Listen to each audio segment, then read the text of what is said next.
हाथ उठाएंगे। ठीक अच्छा। है ना, मैं बार बार इससे फ्रीक्वेंसी चेंज करूंगा, अलग अलग आवाज़ों की फ्रीक्वेंसी दूंगा इसमें।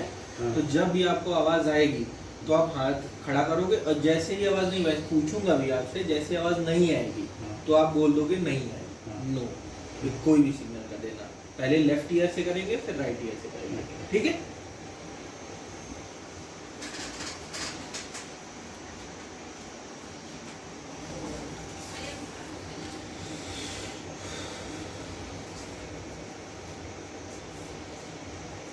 बताइएगा।